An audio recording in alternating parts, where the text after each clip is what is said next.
Hello, this is Pastor Phil Vickers. I'd like to talk for a few minutes today about the relationship between philosophy and the Christian faith. And in particular, one branch of philosophy called Stoicism. Stoicism was a train of thinking that began a few hundred years before Christ and continued for a long time afterwards. And it comes to us through the writings of people like Marcus Aurelius and Epictetus and Cato the Younger. Stoic has come to mean in English someone who is disconnected, dispassionate, aloof.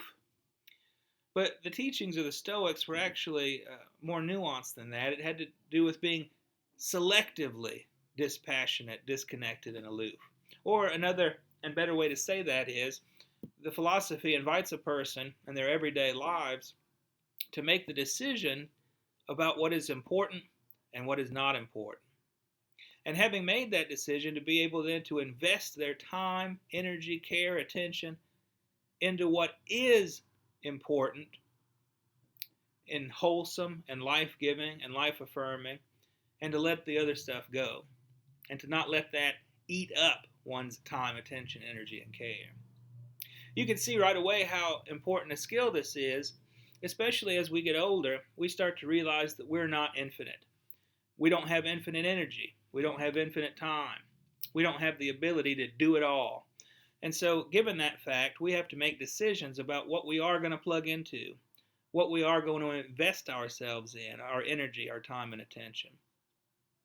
So what the Stoics taught was, you can let yourself be spread out so thin that you're not plugged into life, that you are eaten up by minutia that doesn't bring fulfillment or positivity in the world. So how does that relate to the Christian faith? Well, Jesus used the term kingdom of God to describe what God was up to in the world. And everything he taught, all his miracles and healings, all of that was painting a picture of the kingdom, getting people to understand what it looks like so that they can then themselves jump in there and participate in it. And so similarly, Jesus is asking people to acknowledge that the kingdom of God is what is most important. That being able to participate in what God is up to is the most wholesome, fulfilling, life-giving thing one can do.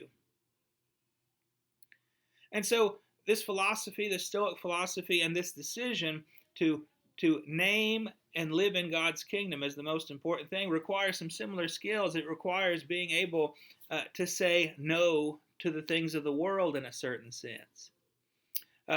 Now, some people in Christian history have done this in very concrete, visible, and perhaps extreme ways, have given up all their possessions. They swear off marriage and family, and they go live as hermits and do these radical things that demonstrate how disconnected they are from the world.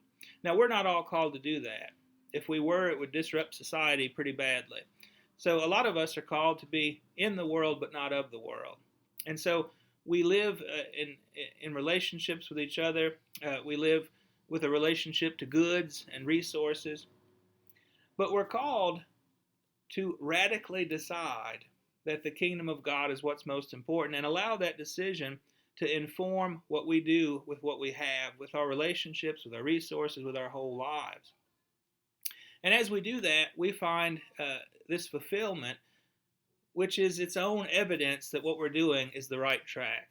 When we take our energy away from these things that are eating us up, that don't make a difference, and instead invest it as God would have us invest it, we instantly understand that is the life we're called to whatever degree we're able to do it. None of us are ever going to do it perfect. All of us are going to be stretched thin in some ways. All of us are going to inappropriately invest some of our time and energy. But the degree to which we're able to say no to the negative things of the world and yes to the kingdom of God, we find the Spirit there, and we find God's own fulfillment there. Just a short reflection there of some of these trains of thought. Thank you for listening. Look forward to seeing you soon.